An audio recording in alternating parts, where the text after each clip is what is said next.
Hi everyone, Square Peg, Square Hole coming to you live today from Connecticut College, or Con as they like to call it up here. This is the home of the camels, and it's a beautiful, beautiful campus. Reminds me a lot, the architecture reminds me a lot of Boston College, which as you all know is a favorite of mine. It's got kind of that Tufts feel because in the center of campus there's all this greenery, and as I'm talking to you, behind me is their Palmer auditorium, which is one of their main performing spaces on campus. In front of me is a soccer field, and there are two gentlemen to the right of me playing golf in the middle of their campus.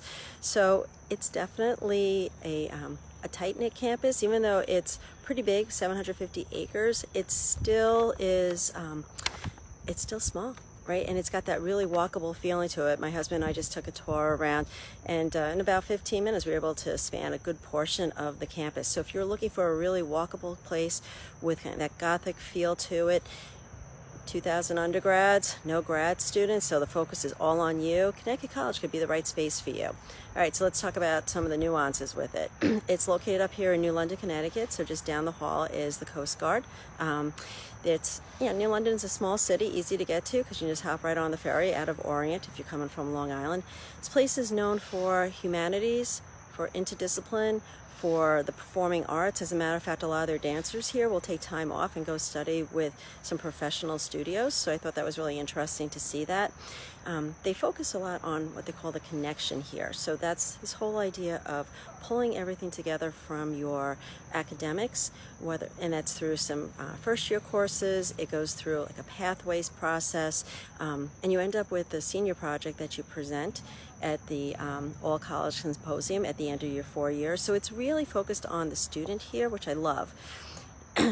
If you're a part of my LGBTQ plus crowd, you're going to like it here. They were rated #1 in Connecticut last year.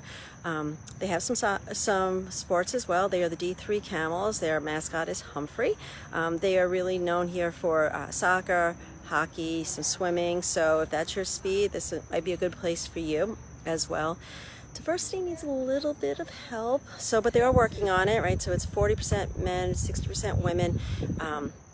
It's mostly out of state because this is a private liberal arts college. So you're not going to. A lot of people are coming from international as well, but it is a space where it's still working to spread their wings, so to speak, and bring in more people. So it is 3/4 white. So something to keep in mind. We started as an all-women's college back in the early 1900s. Wesleyan originally was bringing in women, and then they decided not to any longer, and the women in Connecticut said we need a place for women to study. So this was the place that came to be, Connecticut College. So for the first 50 years or so, it was all women. In '69, they did add men into it, so it is now a co-ed space. Like I said, they're doing pretty well on that. It's almost 50-50 on that. It's a residential campus, so almost everybody lives on campus here. No Greek life. But you know what they do have? They have 4 places to get coffee on campus. So you know this is one of my favorite spots. Honor code is really big here. You can actually self-schedule your own finals, take them when you want. They don't even have them proctored because there's a real sense of doing the right thing here. So what's their mission motto here? Well, they're all about the students. So Connecticut College educates students to put the liberal arts into action as citizens in a global society. So if that's your space and that's something you're looking for, this is the place for you. Keep a lookout. You never know where you'll find me next.